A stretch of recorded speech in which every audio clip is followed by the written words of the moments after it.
पहले जो थी बेटा अपना जो सोशलिस्ट और सेक्युलर जो था वो प्रियम्बल के अंदर इंक्लूड नहीं करवाया गया था। देन 42nd अमेंडमेंट के अंदर अपने सोशलिस्ट को और अपने सेक्युलर को भी इंक्लूड करवाया गया। अब हम देखते हैं doctor Shri Sonakshi Sinha word fond of jalebi. सबसे पहले डी से अपना मतलब रहता है डेमोक्रेटिक। डेमोक्रेटिक का मतलब रहता है बेटा democracy of the people, by the people and for the people. हमारी जो डेमोक्रेसी है वो लोगों के लिए बनाई गई है, लोगों द्वारा ही बनाई गई है और उनको सारी फैसिलिटीज आपको प्रोवाइड करवानी पड़ेगी। That is democratic. सेकंड हमारा रहता है रिपब्लिक। रिपब्लिक का मतलब रहता है बेटा हमारे जो कि प्रेसिडेंट, हमारा जो प्रेसिडेंट है वो एक रिपब्लिक है। वो कोई भी किंग और क्वीन के थ्रू नहीं अपन का वो आके अपनी पोजीशन ले लेंगे, एक प्रॉपर तरीके से एक प्रोसीजर फॉलो करवाया जाएगा। थर्ड अपन बोलेंगे सोविजन। सोविजन का मतलब अपन बोल सकते हैं कि हमारी इंडिया अपनी कंट्री के अंदर हमें किसी बाहर का एक्सटर्नल फोर्स नहीं चाहिए। ठीक है, हमारी इंडिया एक ऑटोनॉमिक कंट्री, चाहे ब्रिटिशर्स हो गए चाहे अमेरिका हो गया, हमें किसी का भी इंटरफेरेंस नहीं चाहिए।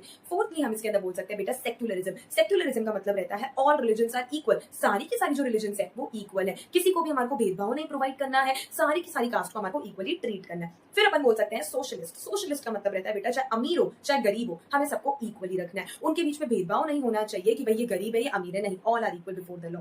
फिर अपन बोलेंगे जस्टिस। जस्टिस का मतलब आपको पता ही है, सोशल हो गया, इकोनॉमिक हो गया, पॉलिटिकल हो गया, सबको जस्टिस मिलना बहुत जरूरी है। लिबर्टी यानी कि फ्रीडम, प्रॉपर तरीके से फ्रीडम होनी चाहिए, freedom to think, freedom to express, सारी चीजें उनके अंदर होनी चाहिए। देन फिर अपन इसके अंदर बोल सकते हैं ब्रदरहुड। ब्रदरहुड का मतलब ये रहता है बेटा फ्रेटर्निटी, इक्वालिटी, हर किसी के अंदर एकता का भाव होना बहुत ज्यादा जरूरी है। Thank you so much. I hope जो आप प्रियम्बल ऑफ अपने जो इंडिया के रहते हैं जो बहुत कॉम्प्लिकेटेड रहते हैं बच्चों को याद करने के लिए, आई होप सो आपको ये इजी लैंग्वेज के अंदर समझ आ गए होंगे। Thank you so much. Do subscribe my channel, hit the bell icon. Thank you so much. Bye bye, take care.